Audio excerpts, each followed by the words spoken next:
দুর্নীতি, ঘুষ বাণিজ্য, স্বজনপ্রীতি সহ নানা অনিয়মের অভিযোগ ওঠায় খাগড়াছড়ি জেলা পরিষদ চেয়ারম্যান জিরুনা ত্রিপুরাকে সব ধরনের কার্যক্রম থেকে বিরত থাকার নির্দেশ দিয়েছে মন্ত্রণালয়। জেলা পরিষদের কর্মকর্তাদের অভিযোগ, গত নভেম্বরে চেয়ারম্যান হিসেবে নিয়োগ পাওয়ার নানা বিতর্কিত কর্মকাণ্ডে জড়ান তিনি। জিরুনা ত্রিপুরার বিরুদ্ধে অনিয়মের অভিযোগ তদন্ত করছে মন্ত্রণালয়। বান্ডেল থাকলে প্রতি সেনমানিতে টাকা বাঁচবে। বিকাশ সেনমানি বান্ডিল কিনে জিতুন প্রতি লেনদেনে। গত বছরের ৭ নভেম্বর বেসরকারি স্কুল শিক্ষিকা জিরুনা ত্রিপুরা খাগড়াছড়ি জেলা পরিষদের চেয়ারম্যান পদে নিয়োগ পান। তবে গত ৮ মাসে তার বিরুদ্ধে উঠেছে নানা অভিযোগ।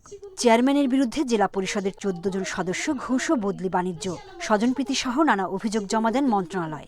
৮ মাস ধরে প্রত্যেকটা মিটিংয়ে এরকম হয়ে আসতেছিল, কোনো ধরনের কোনো সিদ্ধান্ত হতো না।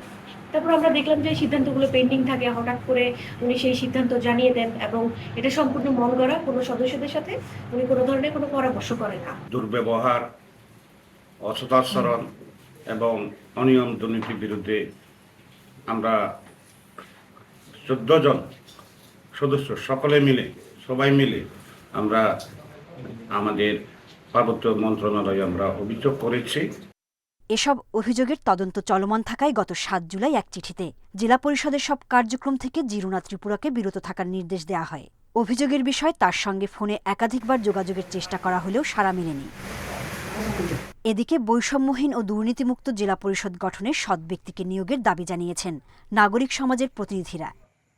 লোকবল নিয়োগে পক্ষপাতদুষ্ট আচরণ এইসব যেন এই পরিষদ থেকে মানুষ আর দেখতে না পায়, সেই ধরনের একটি পরিষদ ব্যবস্থাপনা চালুর জন্য যোগ্য নেতৃত্ব প্রতিষ্ঠার একটা দাবি রাখে সবার। গত ৯ জুলাই জেলা পরিষদের জিরুনা ত্রিপুরার কক্ষ থেকে ৮,৮২,০০০ টাকা জব্দ করা হয়। সন্দেহজনক লেনদেনের অভিযোগে জব্দ করা টাকা কোষাগারে জমা দেওয়া হয়েছে। Independent news.